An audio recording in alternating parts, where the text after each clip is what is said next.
Sam. Yes. You bullish still? Or are you scared? Yeah, I mean, I would say it's more neutral. You know, I would say bottom line. We're going to get a lot out of this, I can tell. Oh, yeah. Viewers are going to say, wow, I know exactly what to do now after listening to Sam. Well, okay. I don't know. You get opportunity in just preparing for volatility, I think. And you know, one thing is PE ratios at about 16.9 right now are showing, you know, being higher than both the 5 and 10-year averages. And so it shows slight overvaluation, but nothing extreme at this point. So, but, you know, with that, too, there's a psyche issue. You know, Wednesday, there was a $25.1 billion sell-off, net outflow in mutual funds, domestic equity. And so when you have great news of job reports, you have great news of interest rates going down and, you know, hitting new market highs, but we're still seeing huge outflows. You know, that's the single biggest outflow since 2014, I believe. That's where it's a difference, and we think those sell-offs are going to continue throughout the presidential election for the next 18 months. Did at the beginning of the year, did you have a target? Were you expecting 16% in the first half of the year, or not half? I wasn't expecting this recovery to come as fast as it did. I knew it was. You mean in the markets? Yes, in the markets. From the December lows. Correct, yes. I thought it was going to take probably the course of an entire year to get to the point we're at right now, so. But, you know, with the interest rate changes that are imminent, you know, we would think that this might just build a bigger bubble in the markets. You know, again, with that PE ratio saying prices go up, but earnings have decelerated. So if it builds a bigger bubble, you think we're in a bubble right now? You know, again, a very minor one, nothing to be concerned at the moment. But I don't personally agree with lowering rates as of today. I think that that's not a healthy, you know, standpoint for where we're at. But in general, there's a lot of I know we worry about slowdowns globally, but domestically, GDP, unemployment, consumer, a lot of things have aligned to explain why we're at new highs. No, I mean it doesn't seem. Sometimes I feel like we're looking and nitpicking when we can't just realize, God, we've got low rates, we've got low inflation, we've got solid growth, we've got low unemployment, we've got wages rising. It just seems like you can pick out a lot of really bullish things to explain why we're where we are, and it therefore not bubblish.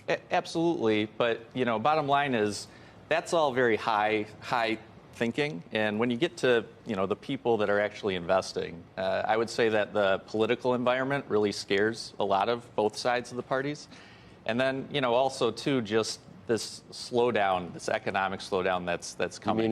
You mean if Bernie were to be elected, what part of the political I mean, I'd say the Democrats can't handle the antics of Trump, and that clouds their decision-making. And then the Republicans are looking to the future and saying, what if Trump doesn't get elected and we do have taxing? Oh, he's already been elected. Well, you mean re-elected? Well, re-elected, okay. yes. You know what I'm saying.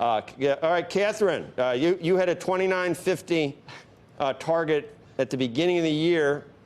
We hit that, so kudos. Are we going back? Are we going to close at exactly 29.50 at the end of the year, so you'll be exactly right, or have you raised your target? Yeah, Joe, I think it's important to factor in, and there are a good combination of factors, as you mentioned, that have gotten us to this point of optimism and of asset price inflation. At this point, though, Joe, I think that we're on a sugar rush. I think there's way too many cuts baked into markets right now, and that if your audience wants to protect their gains, a very prudent way to do that is to buy put options on the S&P for December expiration over the course of the next month, today or over the course of the next month. A July 31st rate cut is going to happen. That's going to happen, but I contend that this is going to be a one and done. So you mean people that are long?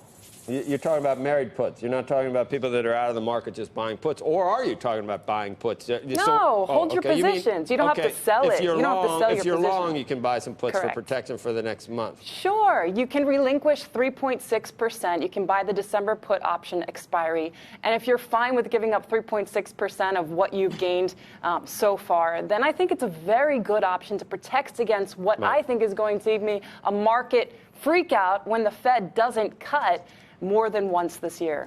So even that might work too, because if it keeps, that's your maximum output is 3.6, and if it goes up another Correct. 10%, then you participate in that by holding on to your positions and then. Precisely. Okay, I think that's put. a very prudent way to go. But yes. But does that indicate that near term you're bearish or just protecting yourself?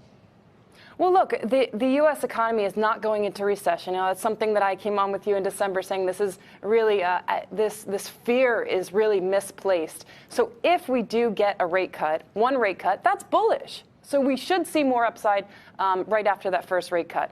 At that point, I think it's prudent to start hedging yourself and putting on some type of protection for that inevitable downside when the Fed doesn't deliver what the Fed funds futures market is pricing in, 3 to 5 rate cuts from now to year end, with more than a 50% probability. If we get one rate cut, that's going to be positive for markets because we are in an economic expansionary cycle, and it simply undoes the December error, which many of us think was in fact an error for the Fed to hike rates in December. So if we have full employment, which we have, strong economic growth, and one rate cut, then that is going to be good for growth. Good for growth means wages go higher. Wages go higher, you get inflation. The Fed's not going to cut further into that.